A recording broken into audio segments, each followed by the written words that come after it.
Helo a croeso i podcast brocast Gwenlli dwi. Os da chi'n chwilio am fwy o gynnwys cymunedol o Ffestiniog, da chi wedi dod i'r lle iawn. Da ni yn creu podcast yn edrych ar be mae cwmni bro a brocast a gwahanol mudiadau yn gwneud o fewn y gymuned. Mae gennym ni gwahanol tudalennau. Cofiwch pwysau subscribe i cadw fyny gyda be da ni yn cynnwys. A na ni fynd ymlaen i wsos yma.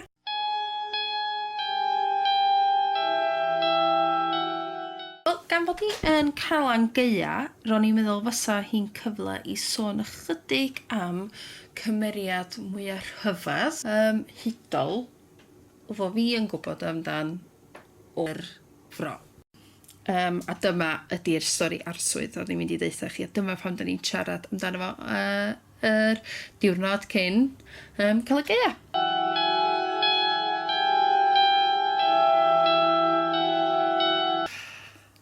Cafodd Huw Llwyd glywed fod o'na lladradau yn digwydd yn Betws y Coed.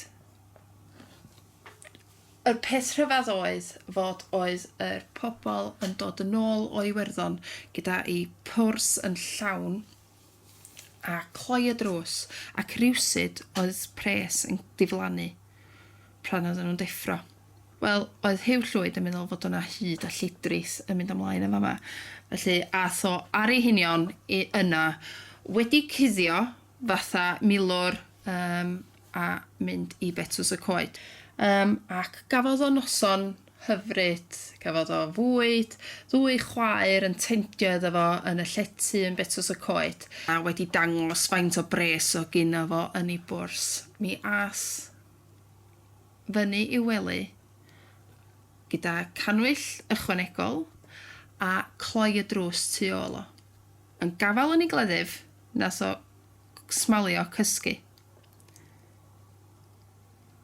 Clywed traed ysgafn yn dod tu ôl i'r wal. A rhwng y blwch, gwelodd ddwy gath yn dod. Ond wrth i'r gath ymestyn am ei bwrs, trawos gyda yr gleddyf. Gyda sgrech enfawr, rhedos y gathod allan. Yn y bore, aeth Huw Llwyd i lawr i'w brecwast, ond dim ond un chwaer oedd yn tendio fo. Gofynnodd lle oedd y chwaer all wedi bod. O, roedd hi'n sâl iawn a dal yn ei gwely, medda'r chwaer. Wel, oedd Huw Llwyd isio dweud hwyl fawr ac isio dweud diolch yn fawr am y croeso oedd o wedi derbyn. Ath o i'r llofft i weld y chwaer oedd yn sâl a gweld bod ei llaw hi wedi rhwymo gyda bandage ac yn waed i gyd. Gyda hyn, roedd Huw Llwyd wedi dal y dehiro. So felly, dyna ni yr syniad o yr wrachod yn Betws y Coed. Ia, does am lot o wir yn ei, dwi'n siŵr, ond mae o dal yn stori dda, dydi. Ac o'n i'n meddwl fod oedd o'n wers i rannu efo chi. So, na ni gychwyn. Huw Llwyd ydy'r person yma.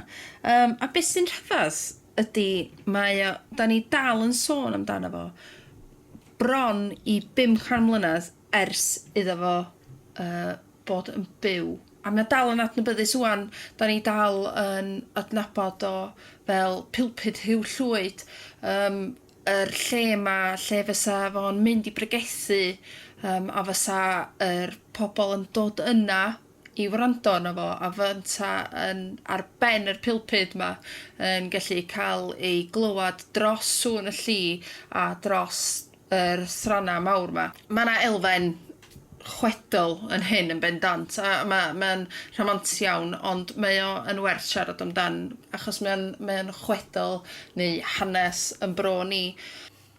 Ganwyd yn 7th Fab i'r 7th Fab a wedi goledda ar cig eryr i cael ei hyd, medda nhw. Sydd yn stori ffantastig. Da ni'n gwybod fod oedd o'n byw a wedi adeiladu y tŷ cynfal lle. So, ia, nath o goroesi trwy degawd olaf Elizabeth cynta. So, da chi'n sôn amdan 2 gymeriad cry iawn yn agos I blaena fanna, fysa William Morgan o Bymachno wedi bod yn sgwennu'r Beibl gynta, a fysa gennych chi Huw Llwyd hefyd o Gynfal. Fysa Huw Llwyd ddim yn abod o, dwi'n mynd deud, gas fysa fo yn ifanc iawn yn y degawd yna. Ond nath o hefyd byw trwy James y cynta a Charles y cynta hefyd, a mae yna sôn hefyd fod oedd o'n rhan o'r hefela fanna, ond eto dwi'n mynd teimlo fod fyna gwirionedd yn hynna. Da ni yn gwybod fod o'n filwr a wedi cwffio yn yr iseldiroedd, a wedi bod yn tendio I bobl yn fanna, a wedi dysgu ychydig am edrych ar ôl bobl ei frawd Owen Llwyd.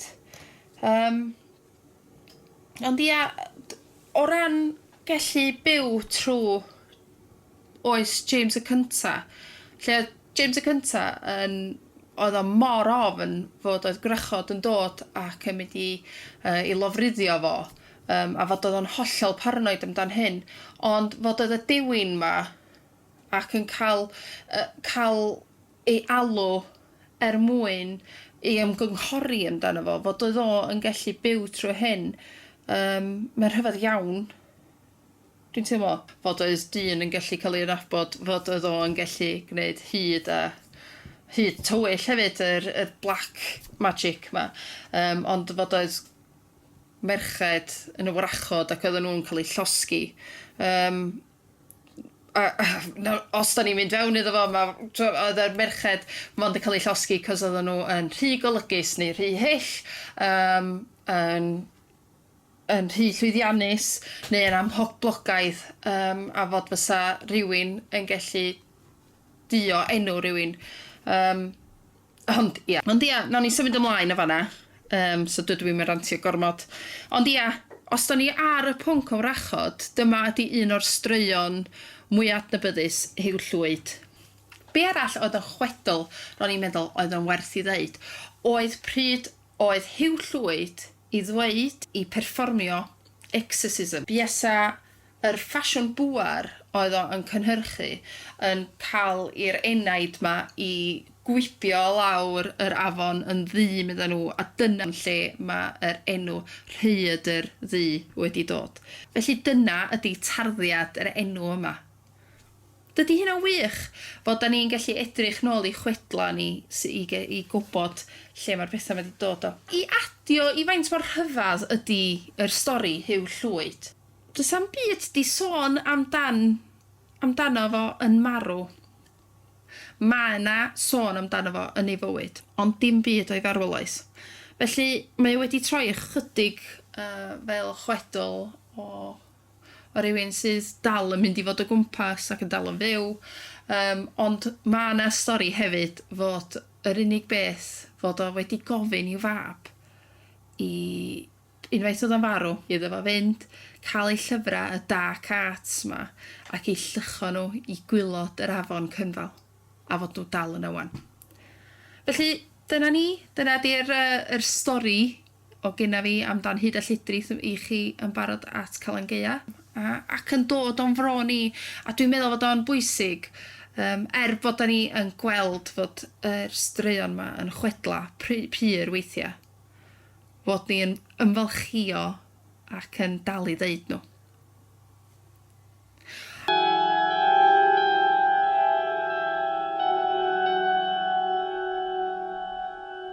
Os ydych chi eisiau clywed mwy o'r rhain, neu hefo stori I rhannu, please cysylltwch efo ni. Mae yna bosib I cysylltu trwy e-bost ar broadcast@cwmnipro.cymru, neu fysa chi yn gallu cael ni ar unrhyw cyfrwng broadcast Ffestiniog. Diolch yn fawr. Ta!